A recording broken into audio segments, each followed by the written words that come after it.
Because of his ambition and dedication to the military, France provided Napoleon with a scholarship to attend a military college in France.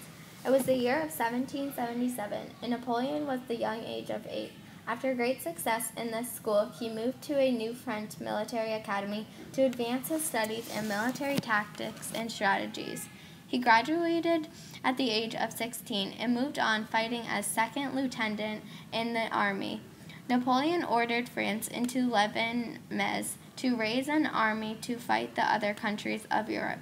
He believed in two main artillery strategies. One of these was that he used cannon to help his own soldiers attack and forcing their enemies to leave the area. His second artillery strategy was to divide his army in the face of enemy and living in the land. In 1804, a plebiscite made Napoleon emperor. There was a coronation in Napoleon's honor to establish his regal power. Napoleon's creation of new and improved systems helped rise into power. One very important system he created was called the Napoleonic Code, which reorganized French legal systems. This code was very widely used and impacted France by giving all citizens legal equality. One factor that assisted in Napoleon's rise to power was the civil service reforms.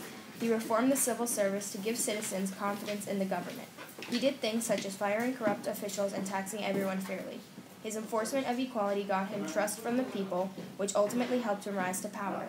In addition, he created a school system where there was equal education opportunities for everyone. And finally, he established the Bank of France, which helped to stabilize the French economy at the time. Another wise decision Napoleon made that resulted in his rise to power was the Louisiana sale.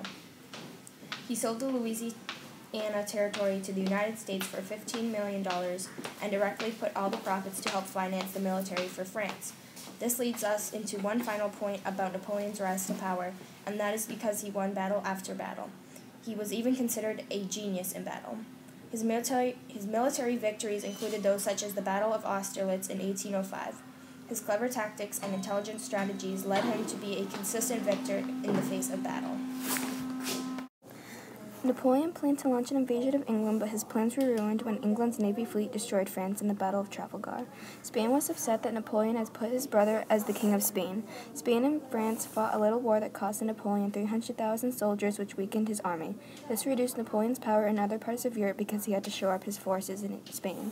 After this little war, Napoleon issued the Continental System, and he hoped that it would weaken Britain, but his plan backfired and eventually failed. Instead, Britain formed a blockade of France, which hurt the economy. This resulted in the people turning against Napoleon. The leader of Russia refused to obey this system, which caused another war. Napoleon had invaded Russia with his army, but soon had to retreat. Only 3% of his army was able to fight when they returned to Paris. The loss of his grand army contributed greatly to the start of Napoleon losing power. When he returned to France, he found out that Allied forces had captured Paris. Napoleon eventually had to surrender and was exiled to the island of Elba. Napoleon escaped Elba and returned to France for 100 days, but Britain and Prussia quickly defeated Napoleon's forces at the Battle of Waterloo, and they exiled him to the island of St. Helena. Napoleon then lost all of his remaining power. Overall, Napoleon was able to rise to power because he was popular with the people of France, clever in terms of battle, and created new and improved legal systems for France. However, Napoleon's fall from power eventually came because the people turned against him, he lost many battles, and in the end was defeated by the other countries. Other examples of this are past leaders of France and England, and also U.S. presidents.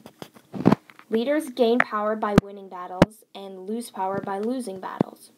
Leaders also gain power by becoming popular with the people of their country and gaining loyalty, thereby allowing themselves to get the trust of the people and get them to support them, creating them the most powerful leader they can be.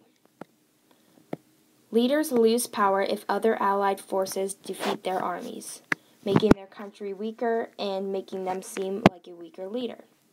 Napoleon's climb to the top was very successful, especially because of his ability to do well in the face of battle. Also, he was able to get the loyalty from other people in France because he promised them equality, which is what they had originally fought for. Napoleon will always be remembered as a strong monarch, but eventually fell from power in the 1800s.